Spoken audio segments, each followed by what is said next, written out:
Yeah. So you do it there, actually. So. Okay, right, so, do I need to, well, Put that out. okay, well, I think we'll just do a little bit of that. Put it under here.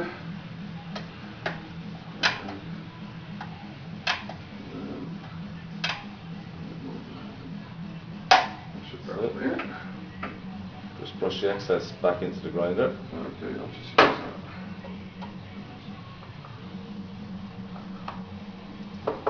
Yeah. Relatively firm. Yeah. You do need to put your hand on the top of the grinder to stop it. That's it. That's all you need to do, yeah. Okay, so the top down. And we'll just have a bit of a wipe. Just give it a wipe just to take the excess coffee off the top of the handle. Right, okay. Look at that one there now. There's two. That's it. Okay. Now make sure it is locked all the way across quite firmly. There you go. Right. Cup underneath and press for a double espresso button. Good luck. Okay. Yeah, thanks.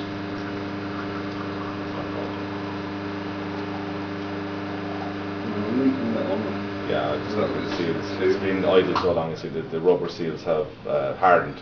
Right. So as the machine heats up and it's used, they'll soften and you get a better connection between. But what I do is I replace those two seals before you open. Yeah. They're just rubber. Right, so now I've got roughly half a cup of coffee. Roughly, yeah. Roughly. Now, again, the crema is quite good on that. Now, what I need to find out from you is what size cups you're using. That's a teacup. That ain't a coffee cup. All right. Right. This would be more the size of the cup that she'll probably end up using. I'm not going to start changing things now because I haven't got the correct Yeah, cups. because I just know that we've got loads of these sort of size cups. Okay, well I can set that so we'll probably end up using the single shot of those like cups straight poured through. Right. So when we come back and when she has all the cups, we'll do the proper train. But that's the basics. So if you wanted to make a cup of coffee out of that, Okay. you would add a bit of hot water to it. I'll put the water in first. There's usually a cup of coffee. Okay. Alright. And then So you got single shot, double shot, manual override, hot water here, steam on both of those, on both sides, single shot, double shot, again on both sides. This is your pump pressure reading down here. When you kick in the button, see it move there, it should be roughly around the 9 area there, which means it's working. Okay. Bar pressure up here is spot on 1 bar. Right. Okay, that shouldn't move. If you've no water or water pressure, that'll drop all the way down there. That's it, you'll be ringing me. Again, to turn it on, you turn it to 2. Right, so 0 is off. 2 is off, 2 is on. That's and it. 1's the engineering setting, which we don't need to touch. You don't need to touch that. Okay. Okay. There is a programming setting inside it. I'm not going to show you how to program the machine because if I show you that, you'll feck it up. I'm not guaranteed. I'll program all sorts of things. Maybe. Well, no, this is down to the grind and all. It's a very specialised thing. But I will tell you where it is. There's a little switch up here. You can probably see. Put your hand up here. Yeah. Find the switch. Yeah. It flicks over to the left to go into the programming mode. Okay. And you press and hold this programming button. Right. While it's in the left-hand position, all these will light up. But don't do it because it'll. Okay. Right, but if that's over in the left-hand position, someone's been backing around. Basically, I know it. Yeah. So it's back over to the right-hand side all the time. Okay. All right. And again, just make sure your coffee grinds as fresh as possible. Don't leave coffee in this overnight. If you do, throw it out in the morning because it's like salt. It'll absorb moisture. Right. So the coffee, once it's been ground, it's good for about an hour. So really, you don't really want to be keeping it any higher than that. Yeah. You know. So we just grind it as we need it. Yeah. The beans themselves, I've got roughly a 3-week shelf life once they're open and in there. Yeah. Yeah. And in there, they'll be fine. Absolutely fine. So if we wanted to make good coffee, we've got to keep everything fresh. Basically, fresh as possible. Grind to order. Proper shot settings for the cups. Again, we can't do that until the actual cups come. Yeah. All right. No problem with leaving this machine on overnight. Okay. It takes less power to leave it on overnight than it does to heat the tank from cold. Right. Okay. But if you're uncomfortable, you can turn it off at any stage. There's no problem. Just allow 10 or 15 minutes for it to come up to temperature. Okay. All right. Well, as we all need to practicing, and I know that Bill likes coffee first thing in the morning when he comes in. So you'll be able to make it out of that. You can have it straight. You can have it in 20 seconds. Well, yeah, and it's a big enough boiler in that you can draw water off the tea, pots of tea in that as well. But again, I ask not to use huge teapots because you drain the boiler. There's a 10-litre tank inside it. Right. But if you can imagine, when you drain the water down, it will self-fill again. You'll hear it kick in to regenerate itself, both elements and stuff. It just means okay.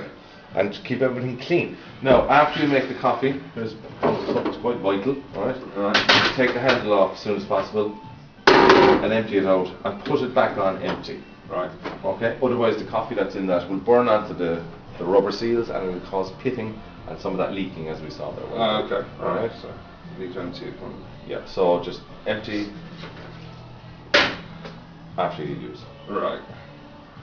I guess we might end up wanting to have another one of these, so we can be doing two at the same time. You have. I think we've got. You have 2 doubles. Okay. So technically, depending on the setting and the cup size, you can use 4 at a time. Okay, so You usually have a cup here and a cup on the other side of it. Yeah. But again, that depends on what cup size she uses and what way she wants me to make the coffee. Like I can set these buttons to fill all the way up. Yeah. But if the cup is too big, that gives a very bitter taste. It over extracts the coffee. Ideally, you'd want a cup this size. Yeah. Okay.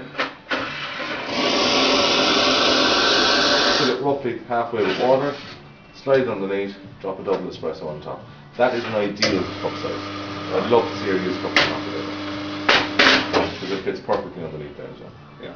And it's very, very. And it's nice and wide as well, so it's not going to run off the side. Well, if you these are a bit marginal, aren't they? They're teacups. They're you know, you're not going to get. So I'm going to make a cup of coffee there with the proper size cup again. Okay. Yeah. Straight back in. Tap tap. A bit of a rub. Lock around. Half fill with water. Okay. Double espresso shot. And it's as fast as that. And if you over extract it gets bitter. If you over extract it gets bitter. It's like olive oil, you know. So that's giving a perfect extraction on that. Okay. You can see it. It's like when the coffee comes out, it should be like mice tails, you know. It kind of moves in towards each other like it is doing there. Alright? Yeah. And again, you can be making another cup here while that's making there, you know. And that's perfect there. Absolutely perfect. Yeah, I see my coffee machine running around the back is going to be redundant. There you go. Well, stick a bit of water in there, or sugar, whatever you take. Or normally a bit of milk. Okay, behind the other. Again, take off the handle. Empty it out. Back up again. Yeah, again, you should see the pucks that come out should be circular discs like that. If they come out in bits and really mucky and watery and damp, it means that the setting for the grinder is wrong. Right. So have a look at the discs. They should come out like that. Right, nice. Hot. Right. Now we need a metal pot for the milk. If I can find one.